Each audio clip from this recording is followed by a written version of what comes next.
name is Tyler Mason. I live in Albany, Vermont, where I was born and raised.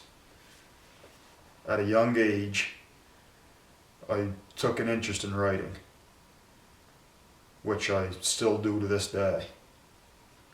Though some educators told my folks when I was 5 years old or so that I was too hyperactive and would never be able to read, I have become a steward of the land through my lifelong agricultural labor and continued practices as a woodsman.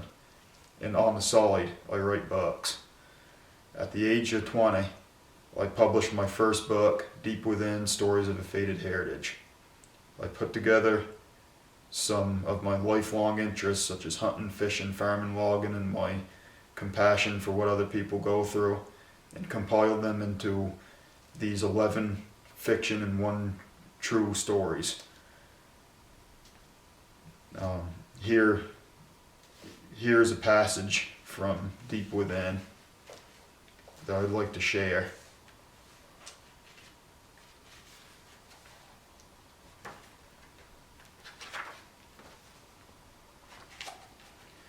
On the other side of the red-covered bridge was the 5 fellows I work with.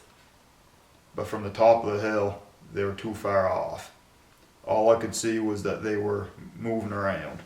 5 years before, this land was nearly all woods.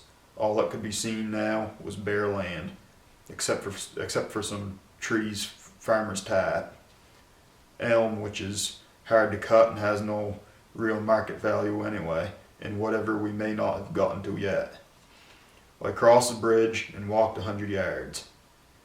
"Here comes Mr. Easy Money," Wally yelled out from the riverbank. He always was the obnoxious one. "You would have done it too if he'd have let you," I yelled down to him. That got a laugh out of Aesop. I leaned the rifle against an elm tree we didn't bother to cut at the edge of the clearing by the road and walked down. "Any luck?" Stanley asked. "Nope," I answered. The boys were only about a day away from getting all logs we wanted. The rest were froze too deep. Being that so many more logs would be left under the ice, it might mean closing off the log operation altogether until spring, which is what we should have done in the first place. Normally, once there's an ice jam, you're done.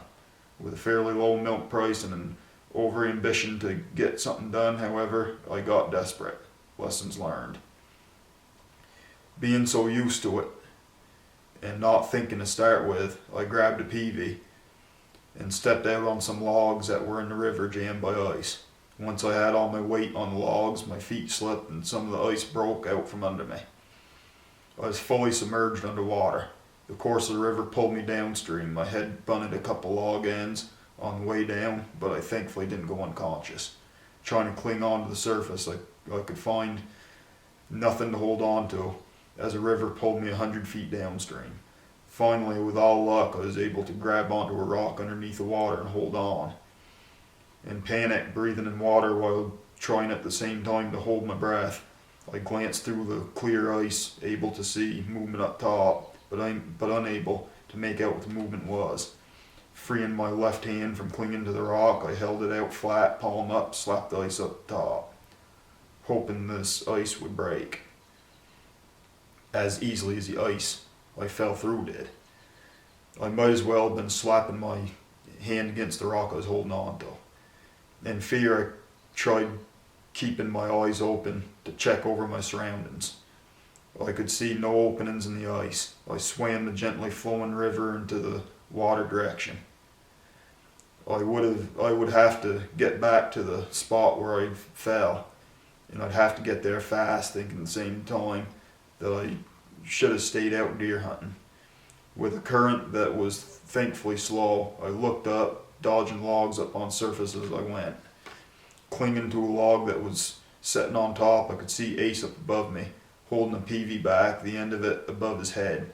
Knowing what he was about to do, I hit bottom as quickly as I could, trying not to let the current take me downstream any further. I heard and felt the downward pressure of an ice break. Taking a peek, there was a hole on top not much larger than the PV shaft. Ace up standing on 2 logs that were jammed up, jabbed the ice once more, breaking a hole in the ice about the size of my body. It was all I needed. Air never felt so good to me as the moment I lifted my head out of that water to hear men shouting. They were probably more panicked above the ice than I was underneath it. Stanley and Curtis stood with a peavey stretched out. I grabbed the hook to allow them to pull me safely back onto the bank. Being on the bank did not mean I was safe for long. If I didn't get in front of the wood stove at the nearest house quickly, I was going to die of hypothermia, seeing the temperature was in the low teens. If you are interested in purchasing a copy of Deep Within, Stories of Faded Heritage, you may write to Tyler Mason, P.O. Box 272, Albany, Vermont 05820, with a check for $25, which includes shipping. I will send you a copy. I intended to write a book that others are glad to read, and I hope you do. Keep posted, because I intend to keep writing in the future. Thank you kindly.